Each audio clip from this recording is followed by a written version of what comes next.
आइए दोस्तों, जानते हैं श्री जगन्नाथ जी का जन्म और पुरी धाम की दिव्यता को। बहुत प्राचीन समय की बात है। ये वो युग था जब धरती पर धर्म और अधर्म के बीच संतुलन बनाए रखने के लिए भगवान स्वयं विभिन्न रूपों में प्रकट होते थे। उन्हीं लीलाओं में एक अनोखी, रहस्यमयी और करुणा से भरी लीला है भगवान श्री जगन्नाथ की लीला। उड़ीसा, वर्तमान उड़ीसा के घने जंगलों और पर्वतों के बीच सबर जाति यानी भील जाति का एक महान भक्त रहता था, विश्ववसु। वो प्रतिदिन एक गुप्त देवता की पूजा करता था, जिन्हें वो नीलमाधव कहता था। नीलमाधव कोई साधारण देवता नहीं थे, वे स्वयं भगवान विष्णु थे, जिन्हें विश्ववसु बड़े प्रेम से फल, कंद और भक्ति अर्पित करता था। इस गुप्त पूजा की चर्चा जब दूर दूर तक फैली तो मालवा के राजा इंद्रद्युम्न के कानों तक ये बात पहुंची। राजा विष्णु के परम भक्त थे।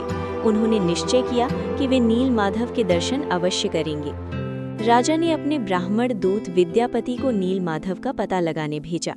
बहुत खोज के बाद विद्यापति विश्ववसु तक पहुंचे।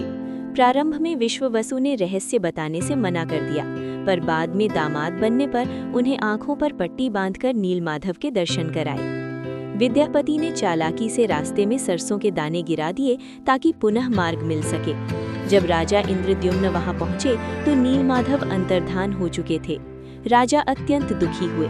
उन्होंने वहीं तपस्या शुरू कर दी। तभी आकाशवाणी हुई, हे राजन, नीलमाधव अब दारू यानी लकड़ी रूप में प्रकट होंगे। समुद्र तट पर बहकर आने वाली दिव्य लकड़ी से मेरी मूर्ति बनवाओ। कुछ समय बाद समुद्र तट पर एक दिव्य लकड़ी बहकर आई।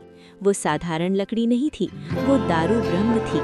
पर समस्या ये थी कि उस लकड़ी को कोई काट नहीं पा रहा था, कोई मूर्ति बना नहीं पा रहा था। तभी एक वृद्ध कारीगर प्रकट हुए।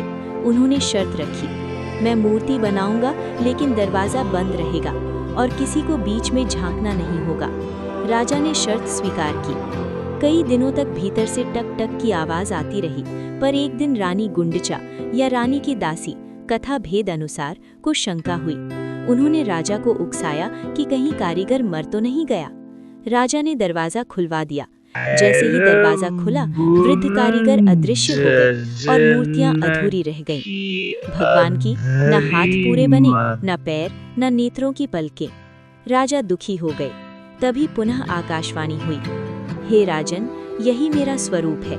मैं पूर्ण होते हुए भी अपूर्ण दिखता हूँ। यही मेरी लीला है। इसी रूप में भगवान प्रकट हुए। श्री जगन्नाथ यानी भगवान कृष्ण का स्वरूप, बलभद्र यानी बलराम का स्वरूप, सुभद्रा यानी बहन का स्वरूप। राजा इंद्रद्युम्न ने भव्य मंदिर का निर्माण करवाया। यही स्थान आज पुरी का श्री जगन्नाथ मंदिर कहलाता है। इस मंदिर की विशेषताएं, यहाँ भगवान कभी स्थिर नहीं रहते। हर 12-19 वर्ष में होती है नव कलेवर लीला, यानी नई लकड़ी से नई मूर्तियां। भगवान स्वयं भक्तों के बीच रथ पर निकलते हैं। रथ यात्रा कहा जाता है।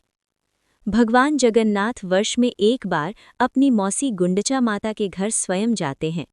ये संसार में एकमात्र ऐसा देवता है जिसे भक्त खींचते हैं, जो राजा रंक में भेद नहीं करता, जो स्वयं को जनता के हवाले कर देता है। जगन्नाथ का अर्थ है जगत का नाथ, संपूर्ण संसार का स्वामी। वे किसी एक जाति, वर्ग या सीमा के नहीं, वे सबके भगवान हैं। जो भी सनातनी जगन्नाथ को मानते हैं वो लाइक और सब्सक्राइब जरूर करें।